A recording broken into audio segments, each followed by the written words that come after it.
ನಮಸ್ಕಾರ ವೀಕ್ಷಕರೇ, ನಾನು ನಿಮ್ಮ ಜ್ಯೋತಿಷ ವಾಸ್ತವಾಚಾರ್ಯ ಮಂಜುನಾಥ್ ಗುರುಜಿ.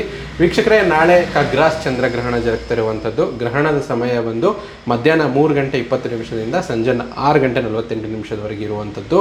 ಸೊ ಈ ಗ್ರಹಣದಿಂದ ದ್ವಾದಶ ರಾಶಿಗಳಿಗೆ ಯಾವೆಲ್ಲ ರಾಶಿಗೆ ಲಾಭ, ಯಾವೆಲ್ಲ ರಾಶಿಗೆ ತೊಂದರೆ ಅಂತ ನೋಡಿದ್ರೆ, ವಿಶೇಷವಾಗಿ ಗ್ರಹಣ ಕಳೆದ 6 ತಿಂಗಳೊಳಗಾಗಿ ಮಿಥುನ ರಾಶಿಯವರಿಗೆ ಲಕ್ಷ್ಮೀ ಪ್ರಾಪ್ತಿ ಯೋಗ ಆಗ್ತಿರುವಂಥದ್ದು, ವೃಶ್ಚಿಕ ರಾಶಿಯವರಿಗೆ ಸುಖ ಪ್ರಾಪ್ತಿ ಆಗ್ತಿರುವಂಥದ್ದು, ಹಾಗೆ ತುಲಾ ರಾಶಿಯವರಿಗೆ ಧನಲಾಭ ಆಗುವಂಥದ್ದು, ಮೀನ ರಾಶಿಯವರಿಗೆ ಸೌಖ್ಯ ಮತ್ತು ಶತ್ರುನಾಶ ಆಗ್ತಾ ಇರುವಂಥದ್ದು ನಾವು ನೋಡ್ತೀವಿ.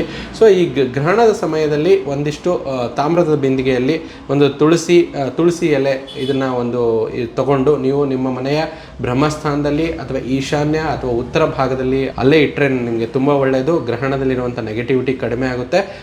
ಗ್ರಹಣ ಕಳೆದ ನಂತರ ಗೋಮೂತ್ರ ಮತ್ತು ತುಳಸಿ ಎಲೆಯ ಒಂದು ಮಿಶ್ರಣವನ್ನು ಮಾಡಿಕೊಂಡು ಸ್ನಾನ ಮಾಡಿಕೊಂಡ್ರೆ ಗ್ರಹಣ ದೋಷಗಳು ನಿಮಗೆ ನಿವಾರಣೆ ಆಗುತ್ತೆ. ಮತ್ತು ಗ್ರಹಣ ಜರುಗ್ತಾ ಇರುವಂಥದ್ದು ಸಿಂಹರಾಶಿ ಮಘ ನಕ್ಷತ್ರದಲ್ಲಿ. ಇವರಿಗೆ ಮುಖ್ಯವಾದ ಪರಿಹಾರ ಅಂತಂದರೆ, ಗ್ರಹಣದ ಮರುದಿನ ಅಂದರೆ ನಾಡಿದ್ದು ಬೆಳಗ್ಗೆ 4ನೇ ತಾರೀಕು ಸ್ವಲ್ಪ ಅಕ್ಕಿ ಮತ್ತು ಸ್ವಲ್ಪ ಬೆಲ್ಲವನ್ನು ದೇವಸ್ಥಾನದಲ್ಲಿ ಅಥವಾ ದಾಸೋಹ ನಡೀತಿದೆಯಲ್ಲ ಅಲ್ಲಿ ಕೊಟ್ಟರೆ ಸಾಕು. ಬೇರೆ ಎಲ್ಲ ಒಂದು ಮಾಧ್ಯಮದಲ್ಲಿ ತುಂಬ ಸವಿಸ್ತಾರವಾಗಿ ಬರ್ತಾ ಇದೆ, ಅಷ್ಟೊಂದು ತಲೆ ಕೆಡಿಸ್ಕೋಬೇಕಾಗಿಲ್ಲ. ಸಿಂಪಲ್ ಆಗಿ ಇಷ್ಟು ಮಾಡ್ಕೊಳ್ಳಿ. ಎಲ್ಲರಿಗೂ ಒಳ್ಳೆಯದಾಗಲಿ. ಧನ್ಯವಾದಗಳು.